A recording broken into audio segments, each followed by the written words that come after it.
You see the people that work on the train? They work on the train.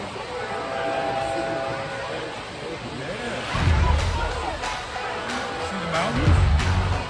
Now the train's coming.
wires and hook it up to it. Yeah, that way. Wow. Come on. You coming through that front door? I'm trying to find a picture. Back up. Oh, you got it going on, man. Thank you. Yeah, you got it. Rolling dolly-cam, right? All right, man.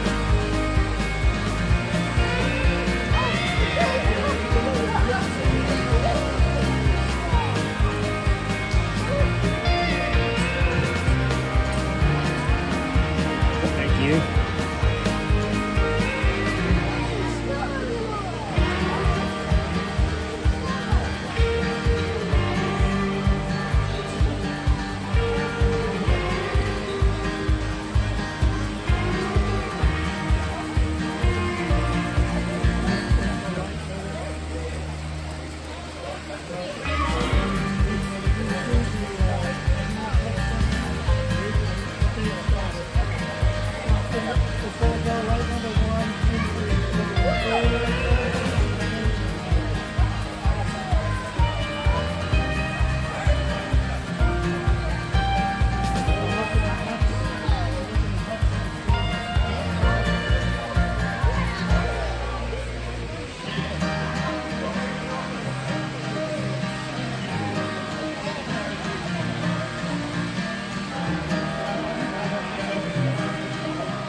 Have you all heard the true story of this module?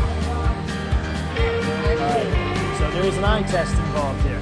And I am videotaping at the same time here, but when you look right at where this camera is looking, right up the highway, and you look right up the highway into the tunnel, you tell us what you see in that tunnel.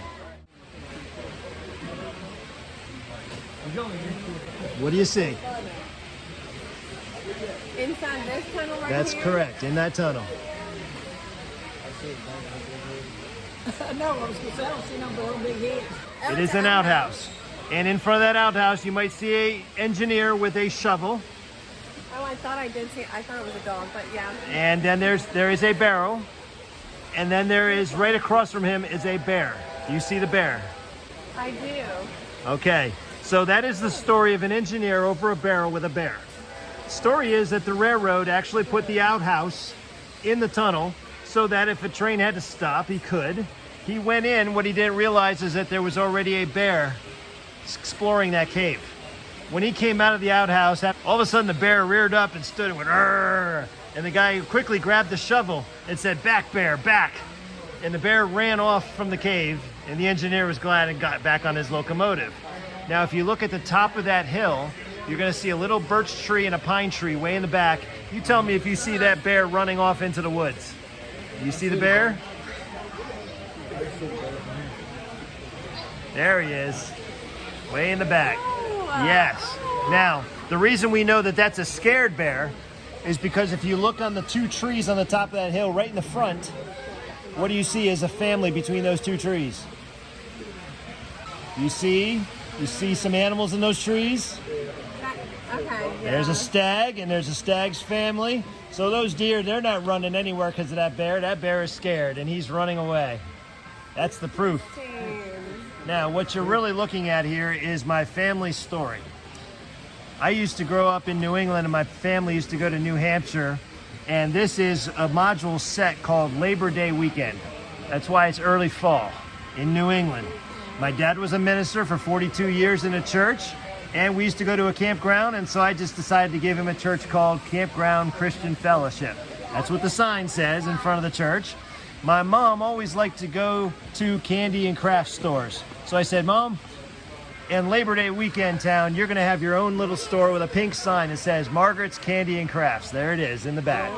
You can see on this particular day, there's some men standing on the roof, and they're getting ready to put up a brand new sign called Margaret's Candy and Crafts.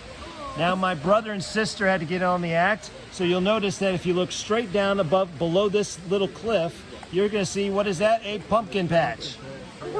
And the pumpkin patch says it's Paige's Pumpkins because that's my sister's name. It is Paige. Now if you look over to your left, in front of the Farmers Cooperative, you'll see another sign and it says Armand's Apples. Do you see the sign? It's Armand's Apples, and you might notice that that's an apple orchard just to the right, correct? And then you just saw another little sign and it says Slippery Moccasin Creek. So we all know that if the Indians were there wearing their moccasins and they went across that creek, they likely called it the Slippery Moccasin Creek because it looks very slippery, doesn't it? All right, now have you ever seen a grist mill? That is a working grist mill right there. You can see the water is being funneled. Yep, and the water comes down the trough and it turns the wheel. The wheel turns the big stone grinding mechanism inside. Once the mechanism turns, they're gonna load that up with those pumpkins and they're gonna turn that into pumpkin pie filling, right? That's what we do with pumpkins, right? So, you might notice when you're looking on that cave, ma'am, from about where you're standing, you might see in that cave, do you see a water tower? Yes. All right, here's the reason for the water tower. That creek, the Slippery Moccasin Creek, is fed by a spring. And ma'am, you standing right here can probably see that there is a Poland Spring water sign right over here in front of the campground, right? Oh, yeah. Yep. So the Poland Spring water capture facility number 4 is inside that cave. The water is being pumped into that tank. And when a train comes by, it loads a car back there where it loads it up with water and off it goes to the Poland Spring water capture building. That's where your bottled water comes from. Now, I would be remiss if I didn't let my wife, Charlene, get a little credit here. Up on the top of that bluff, you see a little red house? Yes. Can you imagine what that little red house is? A school. It is an Airbnb. Oh. Charlene's Airbnb right on the top of the bluff. But this is the town of Labor Day weekend. Thank you for, on video, being given the tour of Labor Day weekend. No, it was great. Thank you for sharing. All the time? Is it booked all the time? You better believe it is. That's the story, I'm sticking to it. But we do have the polar caves. Now, I guess there was one more story I forgot to tell you. That little park that you see in front of the cave here, this one right here, with the shack and the 2 polar bears on the sign, that is the only part of this model that I've modeled after something real. There is a camp that celebrated its 100-year anniversary last summer in August, known as Polar Caves Park. They have a sign made of stone with the polar bears on top. And when I was growing up as a kid, I always used to see the signs that said, Polar Caves, next exit. Daddy, can we stop at Polar Caves? No, it's a tourist trap. What? We're not going to stop at the tourist trap? No. Well, what they sell in that shack is postcards, trinkets, you name it, anything to separate you from your dollar bills, right? Yeah. But the real story is that Polar Caves Park, most of New England mountains, are the compression of rocks that were pushed there by glaciers. And they do it very unevenly. So when all those rocks come apart, people can literally go crawling up into those caves and explore them. And that's the whole point. You can get out, you can walk, you can see the sidewalks that they've got there. You can go hiking all over the place. People love to do it. That's pretty. And where is that? That is in New Hampshire. But if you look up Polar Caves Park, you'll see their website or their Facebook page. And it looks pretty much exactly like you see it right there. That looks so cool. That looks so good. Now, do y'all know what the name of today's train show was? We love to eat here. And so that's how we knew. Yes. How about that? I know. What a great place to eat, by the way. So we came here to eat after we got out of church, and we were like, oh wow, well we always spend money in the gift shop, so you know if you spend $50, you get a free. So we had these free little. So we were like, well, why not go today? Well, you picked the perfect day. That bridge that goes across the train track, if I captured it while a train was running by, you would be able to say, oh, there is a truck, a tractor, and a train. And the name of the show is Trains, Trucks, and Tractors, the Titans of Transportation. So that really is what we refer to in cinematic terms as the money shot, right? Mm-hmm. Now, I'm also the talker, the storyteller of our group, and so I'm also therefore our social media poster. And when I social media, we boosted our social media so that more people would see it. And I made sure that families, fathers, mothers, big brothers, big sisters, Boy Scouts of America, Girl Scouts of America, nannies, community organizations, churches, 'cause I knew we were going to be here on 2 Sundays, this weekend and next. I would want them to know that there is something that you can do in the art and historical realm of model railroading, and that is model railroading with a mission and a message. Oh, where am I going with that? Well, over my shoulder is the other models that I make. That system back there is called T-Track. T-Track stands for tabletop track. And what I am hoping to do in the next few years is to create a network of churches around the Richmond area. Nice round number, maybe 50. If I can find 50 churches that would like to get together maybe a couple nights a week for about 4 weeks and make their own module, except they got a mission. You need to make your scenery with a mission and a message. Tell people how to be good people, how to be nice people, how to be hopeful people, right? And so if we could do that, one thing I happen to know about a lot of churches, they seem to have a lot of gymnasiums, right? What could we put in a gymnasium? A train show. Wouldn't it be amazing if 50 churches could all partner with each other to bring their created modules and do a free to the public community engagement model railroad show where the entire train is named after the organization I put on Facebook called Trinity Track. Trinity? That's easy to remember. That's our pastor's daughter's name, Trinity. Trinity, how about that? Amazing. So Trinity Track, the catchphrase is model railroading with a mission and a message. The second catchphrase, trained to be on track. You like that? I like it. Nice. I do. So that's where we're going. I might not have shared all that with you, but when you told me that you came here today, guided by our bellies because we got to eat some lunch after church. Yes. I knew that we were filled with the Spirit and food, and it's time to talk about Trinity Track. Yeah, so that's great. thank you for letting me share all Of course.